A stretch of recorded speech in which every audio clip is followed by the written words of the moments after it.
Welcome to Firearms of America. Today, as you guys can see, I have another pair of boots from Columbia. Haven't had Columbia in a while, so I'm excited to make this review. These are the all-new Columbia Trailstorm waterproof hiking boot from Columbia. Yes, and let me tell you guys, give you a brief overview. Very comfortable boot. I do like the comfort level of it a lot. Lightweight, great outsole, perfectly fit to the size, so the sizing is definitely correct. Currently $110 on Amazon. The link is in the description below if you want to check it out. Overall great boot. But if you do have time to watch the whole review, let's get into it. As some of you already know, this review is specifically for my Ultimate Survival Boots section. Yes, if this was your Ultimate Survival boot, something bad happened and you were wearing this, or maybe you had it in the house and you put it on and now you were surviving. You had to hike for miles to get to the safety. You had to run somewhere along the way. You had to fight somewhere along the way. Whatever's necessary to survive. Would this be good to survive in? So how to make the judgment? We'll make the judgment based on 8 different criteria. Let the review begin. Criteria number 1, comfort level, of course. So in order to test the comfort level of all the boots and shoes that I review on this channel, I do a 3-mile run, non-stop, and then a 5-mile walk, non-stop. Total wear time is about 8 hours. No, I mean, I finish it well before 8 hours, obviously, but then I continue wearing the boots or shoes for the rest of the day to get it the full 8 hours. All right. And like I said, these are very comfortable. There are a few factors that contribute to the comfort level. One of them is, of course, the weight. And these are size 10 and 13.3, which is very impressive for the mid-size waterproof boot. Great job there, Columbia. Now, to give you kind of a reference whenever it comes to numbers, you're looking for something that is under 20 ounce. The more under 20 ounce it is, the easier it is to run in those shoes or boots, the easier it is to walk in them for extended periods of time. I'm talking more than 10 miles. This is extended. All right. And then, of course, it does not restrict your mobility, right? So you can move faster, you can fight faster, whatever you're into, you can do it without much of the restriction of the movement. And obviously, the more over 20 ounce it is, the heavier it gets. And this is well below 20 ounce. So again, Columbia did a great job there. There are a few other things that contribute to the comfort level. Outsole, the flexibility of it. And as you can see, this is very flexible. Again, great job there, Columbia. Now, the flexibility of the outsole allows you to run properly in these boots, which is very good, not very typical, not something you would normally do unless it's a trail running shoes, but still pretty good to have considering this is an Ultimate Survival boot review. Now, of course, there's the inner sole that contributes to the comfort level, and let me take it out to kind of give you an idea of what it looks like. Here, there isn't really much. There isn't really much cushioning. It is thicker than usual, I would say. But there isn't really any kind of arch support going in this. There isn't any kind of heel pad or anything like this. That's one of the things I think Columbia could have done better in this particular shoe. Not too bad, but I think they could have done a better job overall. And once you remove the inner sole, there isn't really anything else giving you any kind of cushioning. I mean, there's kind of a little bit of a layer of fabric. Not much though. Overall, throughout the whole boot, you do have a very nice and soft padding in the tongue, in the shaft here, and your toe box feels pretty good on the inside as well. It does have some sort of fabric going throughout the whole thing, like on the bottom, that adds up to the cushioning. One major thing that I wanted to mention here, however, whenever it comes to the comfort level, is the creasing. The creasing that this boot has. And here, you would kind of need to have a little bit of a break-in period, because this right here, this kind of design that is going to give a little bit extra reinforcement, the way it breaks, it might create a little bit of a fatigue on the toe. It's not going to last for too long after the break-in period, which I would say if you are wearing it every day on a daily basis, probably takes about a week to 2 weeks. It will get softer, but keep that in mind. That's one of the things I'm not a big fan of here. I think Columbia could have done a better job with the creasing here.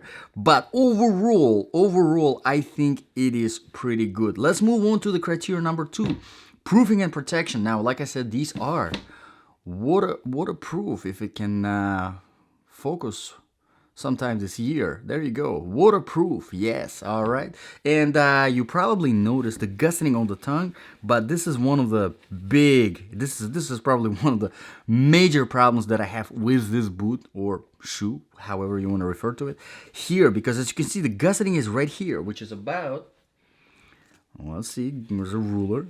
Let's get a technical over here. So this is the gusseting right here, and it's about 4.5 inches from the bottom.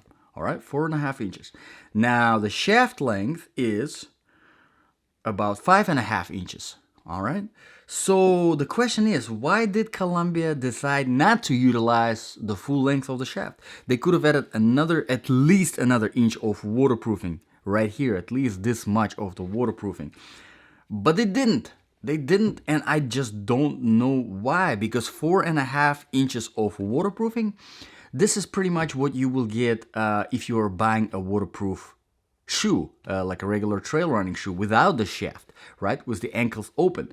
So what is really the point of the shaft here, besides giving you a little bit of ankle coverage, still very soft, not much, if they're not using the whole thing for the waterproofing? And I think Columbia could have done a better job. I think that's kind of an overlooked design over there. And whenever it comes to protection, again, they kind of tried with this thing right here, kind of a little bit ruined the comfort level with this creasing.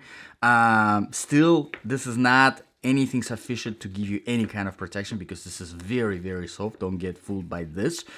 This rubber extended all the way out would have been a much better design, but they didn't. The shaft, of course, you have that, but it's very, very soft. It's sponge soft. So if you smash into something with this is not gonna give you any kind of protection. Nice to have, but pointless in a way, and pointless whenever it comes to waterproofing. The heel, of course, is reinforced a little bit with a nice fabric design going throughout the whole thing, and I kind of wish they implemented either this or this rubber probably on the toe box, and this design going up right here to give you more reinforcement on your ankles. All right, so let's move on to the criteria number 3 now, quality and the design features. Now, Columbia, they have been pretty good so far, quality-wise. In fact, one of my main hiking boots that I use pretty much on all of my hikes, not pretty much, on really all of my hikes. If I do some kind of more or less serious hiking, especially whenever I have to test stuff like that on something more serious, something cold especially, it's the Columbia Newton Ridge, whatever. I do have a review, a few of those actually, versions. Check them out on this channel. Very, very good. So Columbia, they know what they're doing overall. Sometimes they do have hit and miss, especially with the newer models, but overall they are pretty good. The reviews, they're one of the most popular on Amazon overall whenever it comes to hiking boots, so people do like them. All right, and whenever it comes to the design features, here I talk about the lacing system. As you can see here, you have your typical fabric string hooks. I don't know how long they last. Looks like they're reinforced pretty good, but again, this can give some heartache to some people about these things breaking. I've seen some complaints on my channel and on Amazon reviews. And the top is the closed hooks. I kind of wish that they were open, more appropriate for hiking situations, make it easier to put it on and take it off. Again, I think Columbia could have done a better job there. Not that big of a deal. I really am just trying to find stuff to complain about, because, you know, that's one of the reasons why I do reviews, because I look for little things to pick on. But, you know, they could have done a better job. All right, so let's move on to the criteria number 4 now. Outsole traction and stability. I think this is one of the better parts about this boot. Excellent outsole, great balance between aggression and flatness. These grooves are, they do look flat, but they are actually very aggressive. Whenever I do my run and the walk, I do that on a variety of different surfaces, starting from older asphalt, newer tarmac, then going to the sand, dry sand, dry grass, wet grass, some trail surface, some rocky road, and then marble and tile. Great on literally everything that I just mentioned. Not slippery at all on stuff like wet grass, because these are aggressive enough to catch on. Not digging in too deep into the wet sand and sand getting stuck everywhere. It doesn't happen here because it's overall kind of flat, and surprisingly pretty good on marble and tile too. Gives you good stability. The only thing I could say it could have been a little bit better if Columbia implemented was some ridges here on the sides, just to give you a little bit of better traction, especially if you're going uphill or if you're climbing something like a rope or a tree. All right, so let's move on to the criteria number 5 now, the temperature. Now, these are in no way a winter boot, so I'm not even going to mention colder temperatures. And you might get away with some colder temperatures with insulated socks. Plus, these are waterproof. They would handle pretty decent on snow, not on ice, but on snow. So if you want, but they're not insulated, so I don't know. And plus, there isn't much of waterproofing, only 4.5 inches. That's not really, that's not really much. So keep that in mind. But in the hot temperatures, they actually are very good. I tested them in about 92 degrees weather and did not overheat at all. So for being waterproof, they are very breathable. So good job there, Columbia. Definitely good job. So let's move on to the criteria number 6 now, the sizing. These are definitely true to the size. Usually I recommend, whenever it comes to boots, getting half a size bigger than your normal shoe size, just to have a little bit of the extra space. Definitely helps on the hikes. Criteria number 7, the balance of application. So if these really were your survival boots, right? Something bad happened and you were wearing them, and you had to run, climb, fight, whatever's necessary, would this be good? Honestly, I think overall this is a great buy. These are great hiking shoes or boots, however you want to refer to them. I think they could have been better. I really hope Columbia does release a version 2.0 of these shoes. I think if they did a better job with waterproofing, with the gusseting especially, giving it a little bit more of waterproofing, appropriate for a mid-sized boot, would have been much better. A little bit more protection here in the toe. A little bit less of this, but more of this, right? Less of this soft kind of a design pattern for the protection, which doesn't really do a lot. Instead just takes away from the comfort, and more of this hard rubber for the actual protection. And then some of this fabric going over the ankle would have made a whole lot of difference. Maybe even open hooks for the strings. But overall, don't get me wrong, these are really good.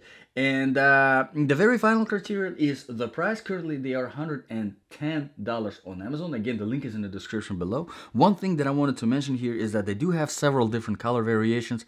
They do have a very cool, funky looking tan version of these with a blue stripe here instead of this one. And then they have an all black version, which could be a very good tactical boot. So tactical mixed with hiking.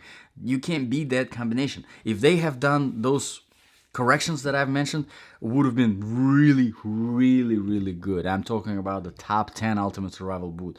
That good, all right? And whenever it comes to price, I think that's definitely a fair price for everything that you are getting, all the features. Is there a competition in that price range? Yes, there's some very serious competition in that price range. So look around. I've done a lot of reviews on this channel. Maybe you will find something that suits you better. All right. So let me know in the comments below, guys. What do you think about this boot? What do you think about this review?